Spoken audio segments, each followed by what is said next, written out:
Today I'd like to do a comparison of these two grinders by Baratza. This is the original Encore grinder, very famous, and this is the new Baratza ESP grinder. This one is geared more towards espresso, whereas this is more of a multi-purpose grinder. However, I do find that they can both grind for many different methods. Now, as you'll see, these two grinders look nearly exactly the same. Let's just have a little bit closer look here. So you can see they are at the same height. They have the same kind of chassis build. They're both made out of ABS plastic. So they look and feel pretty much the same. If we have a look at their sides, they have slightly different methods of turning them on. The original has this switch that flips all the way around in 360 degrees.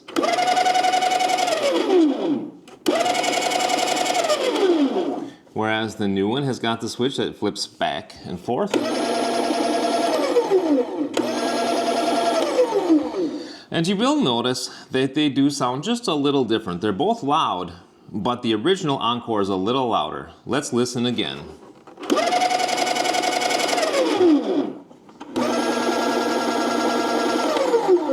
Okay, and now let's test the sound on an espresso grind on both of these.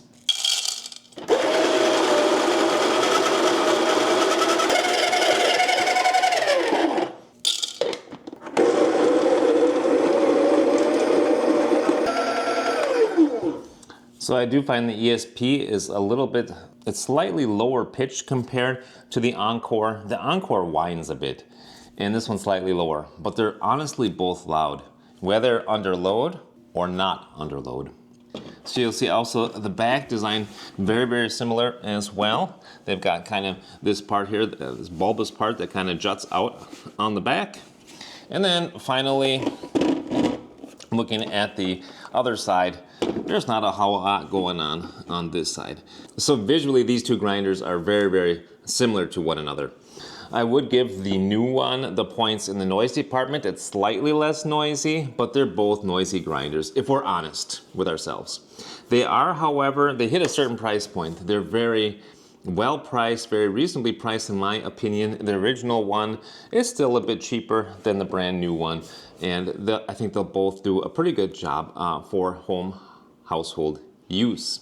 Now, a lot of people say you can't use the Encore for espresso. I do find that if you use a really fresh bean, I'm using a bean that is about 3 weeks off of roast date, you can actually use the Encore for espresso. If I go all the way at the end, I believe I'm at click number 4 or so. If I do that, then I can actually grind for espresso. On this one, however, on the newer one, my grind is actually closer to 15.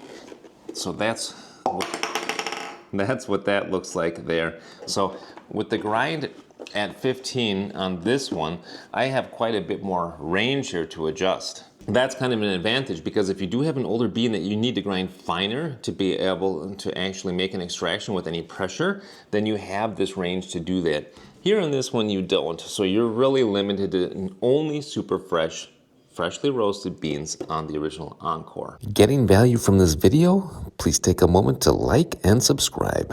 With that being said, the principles are nearly the same for these grinders. They both have 40 settings here.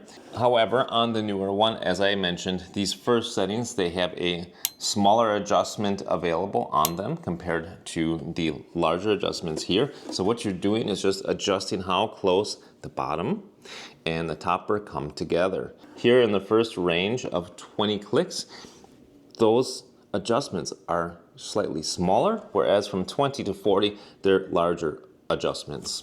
And in here, they're all the same on the original Encore model. Let's take a short look.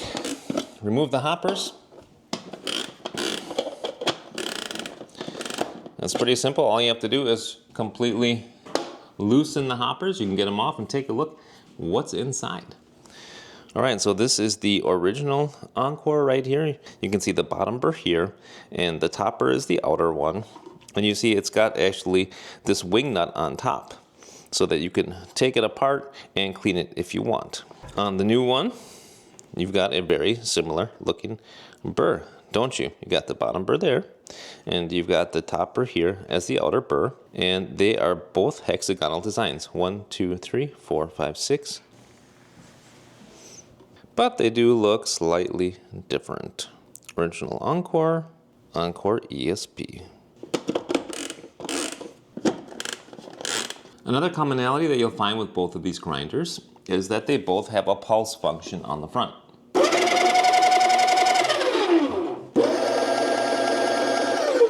So that's a nice feature if you just want to get a little bit of coffee grounds in your cup. Talking about cups, the new ESP model does come with this dosing cup here, which is nice. And on the other hand, the original Encore only comes with this larger catch cup, but kind of the advantage of that is that you can fill that up more if you want to do a larger brew. Of course, the new one does come with this catch cup, but it also comes with a grounds container as well. Again, I've used both of these models for espresso. I've used them both for pour over. They can also be opened up even further to be able to do something more like a French press. So with that being said, they're both very versatile grinders. Do keep in mind, a lot of people cannot actually grind fine enough with the original Encore because they're not using really fresh beans. The Baratza ESP, on the other hand, is really designed to be able to do espresso. That's what the ESP stands for. But all in all, both very good grinders, very good value for the money. And if you're not planning on doing espresso, or if you're doing just pressurized espresso, I would recommend the Encore at a cheaper price if you can deal with extra noise. And otherwise, if you want one where you might delve into espresso and where you would prefer a little bit less noise and a newer model, then I can suggest the Baratza ESP. I hope that you guys found this video helpful, and if so, please do click that helpful button down below. And until next time, I wish you a good day and happy coffee drinking. Bye now.